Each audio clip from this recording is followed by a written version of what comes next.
Η αξιοποίηση εργαλείων τεχνητής νοημοσύνης στην εξαποστάσεως εκπαίδευση ενηλίκων της Ισμήνης Κολακουδάκης. Στην εξαποστάσεως εκπαίδευση, η ενεργή συμμετοχή και η αλληλεπίδραση είναι καθοριστικές για την επιτυχία της μάθησης. Η τεχνητή νοημοσύνη μπορεί να λειτουργήσει ως υποστηρικτικό εργαλείο, ενισχύοντας την εμπλοκή, τη δημιουργικότητα και τον αναστοχασμό το δικό σας αλλά και του κοινού σας. Εσείς ποια πρόκληση αντιμετωπίζετε συχνότερα στην εξαποστάσεως μάθηση? Έλλειψη αλληλεπίδρασης, δυσκολία οργάνωσης χρόνου, περιορισμένη ανατροφοδότηση ή κούραση και αποστασιοποίηση?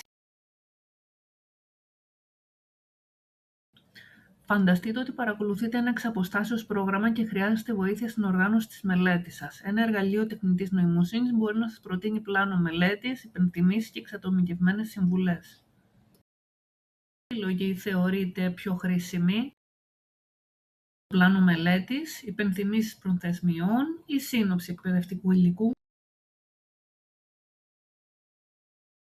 Κατά τη διάρκεια ενός διαδικτυακού μαθήματος, αξιοποιείτε ένα εργαλείο τεχνητής νοημοσύνης για να δημιουργήσετε ιδέες, ερωτήσεις ή μικρό εκπαιδευτικό περιεχόμενο, συμμετέχοντας πιο ενεργά στις δραστηριότητες. Πώς θα μπορούσατε να χρησιμοποιήσετε την τεχνητή νοημοσύνη για να ενισχύσετε τη συμμετοχή σας?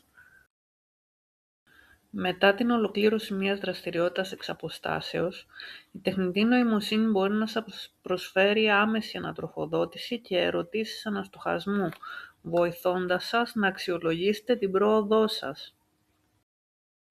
Απαντήστε στην ακόλουθη ερώτηση σωστού-λάθους.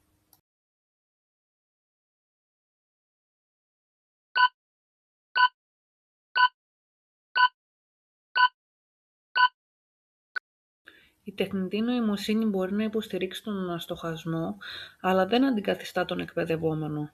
Σωστό ή λάθος? Σωστό.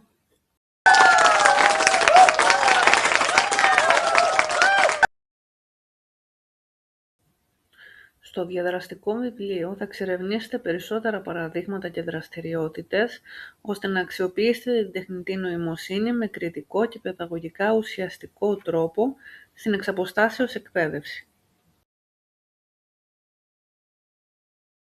Συνεχίστε στο διαδραστικό βιβλίο.